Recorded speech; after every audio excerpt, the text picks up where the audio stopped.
Sandy says read, and welcome to the channel. Today we are going to do a review and discussion of It's All Fun and Games by Dave Barrett. Let me get the glare off of it for you so you can see the book, hopefully. All right. It's a pretty cover. Hopefully you can see that nicely. All right. This is a young adult fantasy novel. So please recognize that I am dressed as a fantasy character and not a pirate, not a sparkly vampire. I know I look like all of the above, right? I even have a fantasy water horn to complete the fantasy look. One of the characters in the book, TJ, one of our main characters in the book, he is given an animal horn that he is to sound a warning on that horn if his group gets into trouble during the book. So, water horn, yeah. Okay. It's a fantasy getup, you guys. I'm not a pirate. I know I look like a pirate. I can't do anything about it. I think it's because this is polyester, and so there's like a shine. There's like a piratey shine. If this had been made of muslin, I think we would have the whole fantasy garb going. Pretend with me. Let's suspend our disbelief and pretend that we're in a fantasy novel together talking about fantasy books. Let me give you the specs. All right, this is It's All Fun and Games by Dave Barrett. It was published by Inkshares Inc. in 2016. So it's been a few years. I will be giving spoilers. Be prepared. All right, so, 2016. If you all were going to read this, you would have read it by now, right? And, you may be so intrigued by this that the spoilers won't matter and you'll want to read it anyway. All right, this version is 200 pages. It's written in third person omniscient, past tense. Thank goodness. Yes. All right, I'm going to read the back cover for you, if I can. The lighting in here is terrible, which, we've all gotten used to by now. All right, let's see. When Allison's best friend TJ convinces her to come along for an epic game of LARP, live action role-playing, she reluctantly agrees despite her reservations about the geeky pastime. TJ's weekends are filled with powerful wizardry, mystical creatures, and intense battles with his LARP group. Each adventure is full of surprises, but the goal is always the same: to defeat the monsters and find the treasure. Not long after their quest begins, the friends discover that something has gone wrong. The fantasy world they've built has transformed, and the battle they're in the midst of is no longer make-believe. Now they must fight for survival against brigands, kobolds, and other deadly mythical creatures that come to life. Fortunately, the group's once fictional magical powers have also become real, including Allison's newly acquired gifts as a healer. They'll need everything in their arsenal if they hope to make it home alive. You guys, that sounds so intriguing to me, which is why I ordered this book to read. It just sounded intriguing. It sounded awesome. I was excited by the whole premise of going into a fantasy world. Like, you weren't expecting to just be dumped into a fantasy world, right? It's a great premise and nicely done. We're going to talk about this a little bit, though, because I swear I spent probably 90% of this book wondering if the author, if Dave was being sarcastic, if he was being real, or if he was mocking the genre and mocking everyone who likes it. It was strange to me, and we'll talk about that a little bit. I did come to the conclusion at the end that he was serious, that this was a serious book, and that these characters really were serious about everything they were doing, and that Dave was not making fun of his readers. I came to that conclusion. I think he's real. I think Dave is really a fantasy author and really does like Dungeons and Dragons, really does like the LARP culture. But there's a whole lot in this book that made me wonder if he was just mocking the culture. It takes a lot to offend me, okay? A lot. But throughout this, I was wondering, should I be offended? Should I be irritated right now? Should I think this is awful? I actually wrote in the margins, in a couple places, I wrote some notes that I'm not going to read for you because they weren't very kind. And we are into kindness here. We don't drag books. We don't drag authors on this channel. And so I found plenty of things to enjoy and plenty of things to talk to you guys about that are good and positive in this book. And I did come to the conclusion that that Dave Barrett was writing from the heart. He was writing a book about a fantasy world and these characters who got sucked into a fantasy world, and he was writing it. He was writing it from a good place. I believe that, or I would not be doing this review. If I really thought that he was pulling the wool over our eyes, I would chuck this in the trash and we wouldn't be talking about it. So let's dive in. Let's talk about our characters. The first one is Allison Duggan and then TJ Keller. These two are BFFs. And we start the story with these two at school. It's a Friday afternoon. The bell rings and it's time to go home. They go to their lockers. They're getting their books and their stuff for the weekend. And it's going to be a long weekend. I think they get Monday off because like the standardized testing is going to be happening the next week. So they get a long weekend to just kind of relax, recuperate, have light homework, that kind of thing, right? So it's Friday afternoon. They're pleased about that. And TJ tells her, hey, you should come to the LARP activity with me this weekend. You should come. There'll be a couple of girls there and Simon will be there. Simon is the next character we're going to talk about. Simon Williams. He is the Freeport Central High School starting halfback. And Dave doesn't bother telling us, that he's in football and he's also doing a couple other team sports. He just says he's the school's starting halfback is how he describes Simon. And poor Simon, bless his heart. We're going to talk about what happens to Simon, but that was another reason why I was wondering if Dave was serious with this book, because Simon, he's a sophomore, but he gets to play on the team because the senior halfback was out sick or something happened. He was injured. So Simon gets to be on the team, and all the girls think Simon is hot. They think he's wonderful, and he gets to play at the senior level. So he's just awesome and great. So all the girls like Simon, including Allison. She thinks he's pretty hot. So the fact that he's going to be at this, live action Dungeons and Dragons adventure is intriguing to Allison. And she's like, really? He's going to be there. Well, maybe I should come along. Maybe that'll be a fun thing to do. And so she decides to come along. So TJ convinces his best friend to join the crew. The other characters who are in the group are Jimmy, Chuck, and Stuart. And Stuart is a fellow that Allison knows from school because she goes to ballet class with his two sisters. And I get the impression they're older sisters. I don't know. But anyway, she knows Stu. She also knows Jimmy. And let me see. She knows Jimmy, and the interaction, the first interaction she has with the group is because she makes mention of Jimmy's height, the fact that he has, grown so much over the summer. And this is one of the places where I thought Dave must be just pulling the wool over our eyes or something. Anyway, I'm trying to figure out how I want to tell you guys this. TJ tells Allison that the way she dresses up to come to the LARP event is going to be fine. She puts on this like puffy skirt and this breastplate of armor that her uncle gives her from his theater troupe, and she's got this helmet with like horns on it. I thought of the J.G. Wentworth commercial with the Viking woman. I thought of that while I was reading this. Dave didn't describe her that way, but that's what I thought of. I thought of the J.G. Wentworth commercial. So TJ is assuring her, look, no one's going to make fun of you. And he even says on page 11, but he knew that geeks are notoriously unwilling to mock the way other people dress, so she wouldn't actually hear anything about it. He just hoped no one was planning on bringing a camera. The last thing he wanted was to cause ridicule for his best friend for the rest of her life.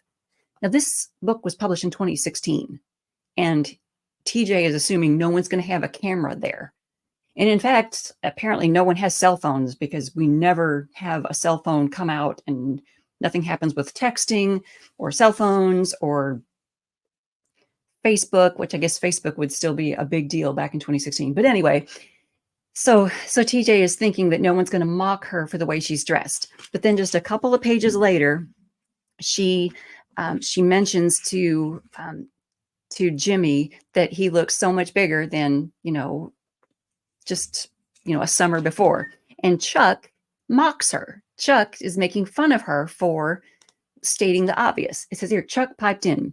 And once again, Ford Prefect's assessment of humanity's ability to cheerfully state the obvious proves true. Allison looked at him blankly. Come on, Ford Prefect, Hitchhiker's Guide to the Galaxy? She blinked.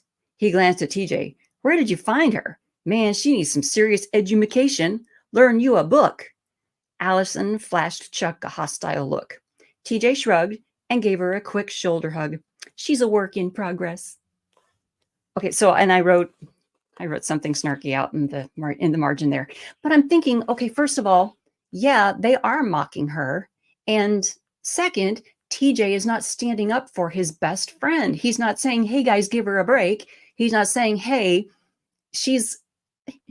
this hot girl has said, yeah, she's going to join us for the weekend. We should probably be nice to her. She's going to join our group and be one of the pillars in our group. We should probably be nice to her.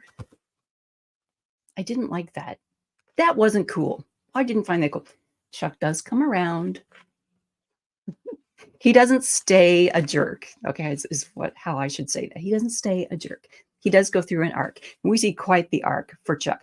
We see quite the arc for all of these characters. They are forced to go through an arc because they are forced to go into another world. So, are we done talking about our characters? Now let's look at Simon for a minute longer, because I've got on page 30, we see Simon for the first time on page 30. All of the kids are at this they're at like a state park, right? That's where the LARP event is going to take place. Oh, it's not a state park. It's actually some land that a man owns. So it's not a state park. It's like a state park. It's some land, some woods, some terrain that a man owns. And this man, because he owns the property, he gets to be the king. They elected him to be the king, and they appointed him to be the king. And so he gets to announce to them what their quest is going to be for the weekend, right? So we are at a tent, a pavilion that has been set up where the administrators hand everyone their cards that state what their different abilities are, the points that they have toward their abilities and toward the different things they can do. I mean, y'all understand Dungeons and Dragons, right? Okay. So there's an administrator, a couple of administrators, people who are basically helping administrate the game. There are people at the tent doing this, and Simon is sitting there at the tent. And let's see. Oops, that's on page 30. Oh yeah, this is some of Simon's. Anyway, when she first sees him, he is made up in his character. He's got full makeup and like horns on his head. He doesn't look like a football player. He doesn't look like a jock. He looks like one of the gang, one of the guys. And Allison is taken aback by this. She's startled and stunned because he's not hot Simon. He's one of the guys that she considers a geek and a nerd. And she's like, oh. And he's like, hey, come sit down by me. And she's like, okay. And once again, I thought Dave was pulling the wool over our eyes, making the football player look like a nerd and mocking the nerdiness of it. And I'm like, why are we in a fantasy book that's mocking everything about the fantasy culture? It just was weird to me. But we were seeing it from Allison's eyes. She was being introduced to this culture, and we were seeing her grow into the culture. And that was cool. That was good. She did grow into the culture through her arc. And that I liked. Anyway, on page 30, we see some more of Simon's character coming up here. We're seeing what his home life is like, just in a quick little snippet. And there were a couple of quick little snippets where we saw what his home life was like. For example, let's see. Allison nodded, then led the way back to the table they had left not long before. For a football player, you sure know an awful lot about how this stuff works. If he was embarrassed at all, it was well concealed by his makeup. Yeah, well, it's been a while. Feels good to be back in costume and in character. Back in the saddle, so to speak. I have to say that being Garbaldar, he pronounced the name with a guttural growl, sure is a lot of fun. A lot more fun than getting pounded by linebackers. My dad says that Garbaldar won't get me any scholarships for college, though, and being a tailback will. So old Garby only comes out every so often. That right there, very nicely woven in. I thought Dave did a nice job of weaving in that little snippet of, hey, look, the jock's home life is not so awesome and great. His dad is basically preventing him most of the time from doing this fun side thing that Simon really enjoys, that Simon really likes, because doing that fun side thing isn't going to get him a scholarship, isn't going to get him into college, isn't going to further his career, right? And like, Simon, same, buddy, I feel you right there. I thought it's like, nice. And I wrote here in the margin, and how will we solve his father relationship? You know, I thought that was really cool. I'm looking forward to seeing how we solve that. Ladies and gentlemen, we don't. Spoiler alert, we don't. We're going to get into that. It's holy crap. Okay, so let's see. We talked about, yeah, TJ thinking no one's going to mock her, but she gets mocked. Even the game, oh yeah, even the game administrators were treating Allison like she had no agency, like she was, I don't know, I wasn't digging it. Let's go to page 20 and 21 when we have the administrators are giving TJ, he's the leader of their group, giving TJ his information, his cards to carry, that kind of thing. And the administrator finished the last card with a flourish. Here you go. What is your friend playing? And does she know the rules? He looked her costume up and down and seemed to come to the conclusion that no, she probably didn't. So TJ says, she's going to be healing for us this weekend. And yeah, I've explained the most important parts to her. All right, so we go through this whole page where they're discussing her right there in front of her and telling her, yeah, healing's a good call, and she can probably have these things, maybe this. And TJ says, oh, she'll take 4 heals and a cure poison, blah, blah, blah. And so finally, Allison says, wait, Allison interrupted. What's that holy smite thing? That sounds awfully smiteful. And TJ shakes his head and tells her that it only does 2 points of damage and you don't need a smite. And she's like, but then I'm really proud of Allison for this. She raised her voice. Wait a minute. You asked me to come and play because it would be fun. And part of the fun is killing things and waggling my fingers and stuff. I want to be able to smite things just once, so I can say I did. And now that's cool. I like the fact that she is establishing some agency for herself. I liked that. But right away, okay, the registration guy gave him a sympathetic look. TJ let out a sigh. Okay, give her a smite. Who knows? Maybe it will come in handy after all. But if I drop dead because you ran out of heals, I'm not going to be very happy with you. You hear? Allison gave him her best innocent look and batted her eyelashes. Okie dokes, you're the boss. And then I wrote something rude in the margin there too. But basically I was really disappointed in the way they were treating her. It's like she's there to play the game with them. She's there to play, to be part of the group. And they're treating her like she has no agency. But I like the fact that she was establishing some agency for herself. I'm glad Dave gave her that. Nothing else. All right. Okay, so the guy who owns the land, he's the king. He gives them all their quest. He gives them their quest and tells them, look, there's a threat coming from the east. I mean, we learn later that threat is a wizard named Magnus, but there's a threat coming from the east. So each one of you groups, go out there and stop that threat. Go meet the enemy, before he gets all the way here, that sort of thing, right? So each group goes out one at a time so they can battle the NPCs that are out there. When our group goes, they meet up with a goblin character right away. This goblin character, we learn later, his name is Finkelbert, but they meet up with him and they do what they need to do to, get through to that character. So the character, takes off his band and he's an administrator now, and he gives Allison a ring. This is the magic ring. It's a ring of power, so to speak, right? And so she has it, like, instantly doubles the amount of heals that she was given, like healing points that she was given. So she's got extra points now, extra things she can do. And that's going to come in pretty handy later. So they almost immediately get ambushed. So in chapter 5, they get ambushed again. After the ambush, they're ambushed by creatures that are part of the game. Okay. And they're creatures that recognize the rules of the game. Okay. Let's stay with that for a minute. So they go off the trail. They realize that if they stay on the trail, they're probably going to get ambushed again. They're probably going to run into more of characters from the game if they stay on the trail. So they're going to leave the trail to go about their quest for a while. So they're stomping through the woods, and as they're stomping through the woods, they come upon a village. And this village is really well put together. They're impressed by how well put together it is. They're impressed by how in character the characters are in this village. We're still in chapter 5, okay? And they figure out, okay, these characters are offering us a side quest, basically, is what the group thinks. Okay. Now, if you're reading it, you figure out, oh my gosh, we have slipped into another world. We've slipped into the fantasy world. We've slipped out of the real world and the real game. Now we're in some other realm at this point. Okay. It's bizarre. But they decide, okay, there's this really elaborate side quest that's been set up.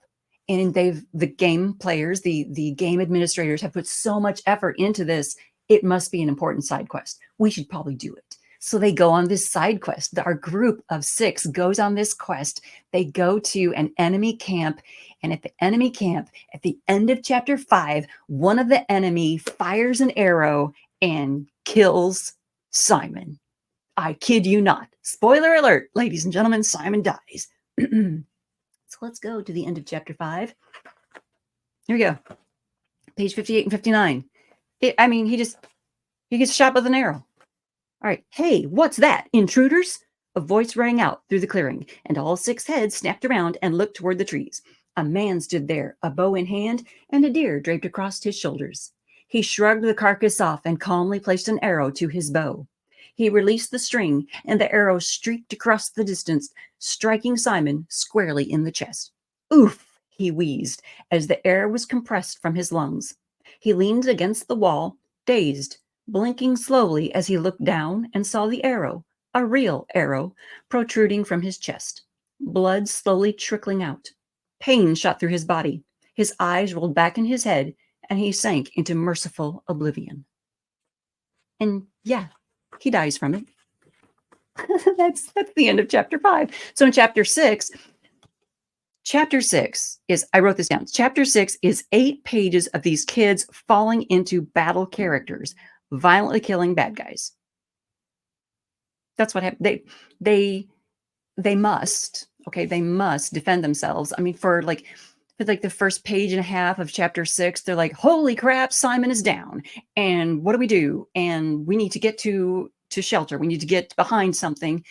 And then Allison takes her mace from her belt, and it's a real mace now. And she bashes in the head of a bad guy. He dies. And she's like, oh my God, what? This is real. And they all realize this is real. We are really killing people. People are really trying to kill us. And they are overcome with bloodlust. It's as if they just realize, okay, we got to kill some people. Well, then let's do that. Yay. And they start mowing people down with swords and bashing people's heads in. TJ, who is a wizard in his gameplay, is now a wizard. So he whips out spells and he's burning people alive as if they do this every day. So chapter 6 is just mayhem. And at the end of chapter 6, they're like, oh, yeah, Simon died, didn't he? Well, that's a shame. Oh, the craziest chapter I've read in my life. It was bizarre.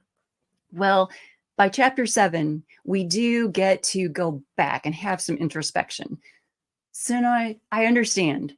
Chapter 6, there was battle. It was upon them. They had no choice. They were choiceless in the matter. It was kill or be killed, right? The bloodlust had to happen.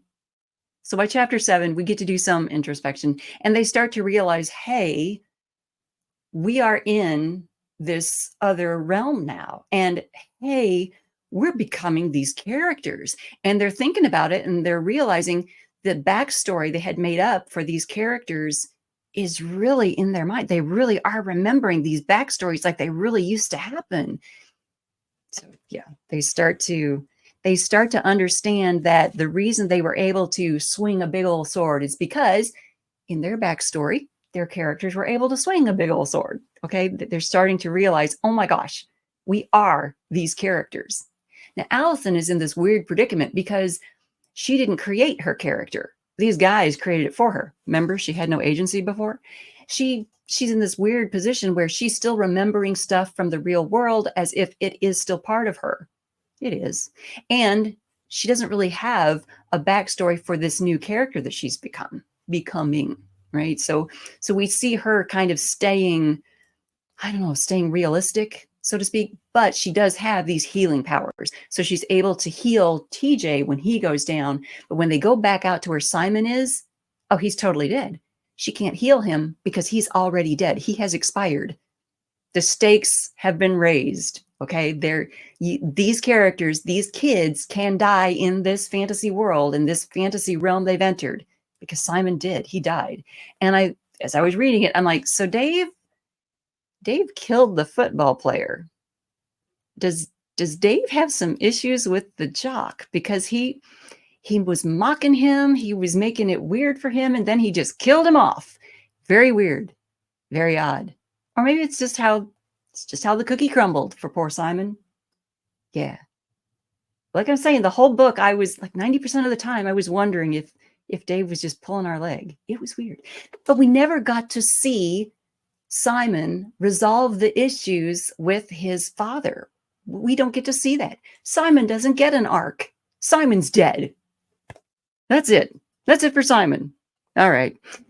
Then, like the next night, the kids all get captured by these kobolds. Remember early in the story, on the back cover, they mentioned the kobolds, right? They're a type of big, hairy creature, okay?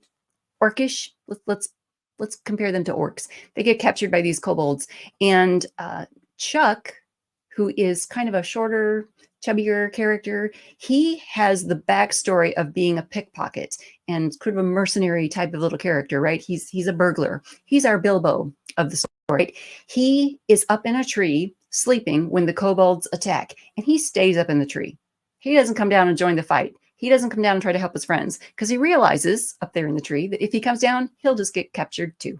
And he's afraid. So he stays up in the tree, and after his friends are taken away, he stays up in the tree a little bit longer to make sure they're really all gone. Then he comes down and he slits the throats of the kobolds who have been injured or, knocked out during the fight, just to make sure they really are dead and won't come after him, which I thought was an interesting thing for Chuck to do.